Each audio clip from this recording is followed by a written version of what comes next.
For centuries, literacy has been central to an individual's success. But what happens when reading and writing no longer requires a pen and paper, and information is everywhere?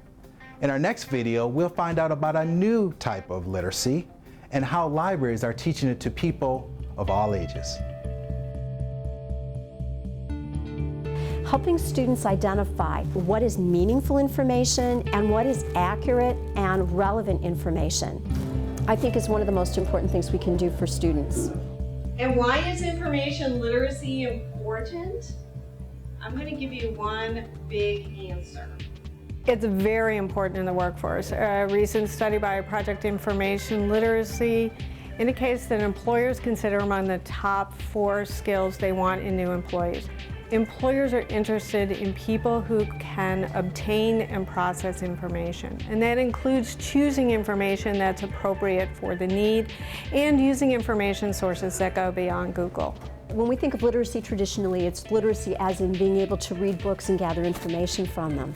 Digital literacy is when students look at information that is available online and they're able to gather the information, manipulate it, and make something meaningful happen with what they've learned. As there's more and more information out there, then it becomes all the more important that people be able to evaluate it. I can't imagine in 4 or 5 years from now being able to function in the work world without having a good concept of digital literacy. It isn't just the academic world. At this point in time, finding the most effective way to communicate really is the means to success in every field that I can possibly imagine. It's estimated that 80% of published information is not available for free on the open web. We want students to know that while books and magazines are still important resources, there are so many other things out there. And what we're also teaching are skills that are not just about the technology they're using today. We're trying to teach them the process they're going to use as new things continue to emerge. Yeah, this is the microphone. It took us. Yes. You use a program on the computer called Audacity to record, and you can edit through there. And you can do different types of things instead of like handwriting a paper. You can do a podcast. Yeah. So we use this place for just daily announcements and like extra projects. We also use this place for our history project, the inventions one. Yep. About inventions during the Industrial Revolution. Yes.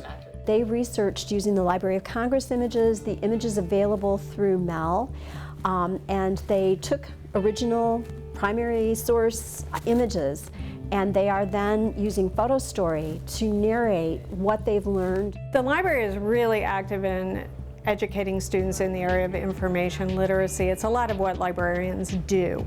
84% of our writing classes come in for library instruction. 79% of our reading and student development classes come in for instruction.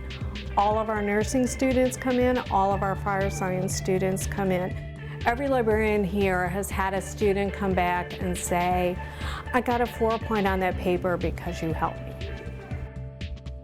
And being able to find the correct digital media, being able to identify whether it's accurate, whether it's pertinent, and then figuring out how to communicate it in the most effective way possible can do nothing but make our students stronger contributors to society overall.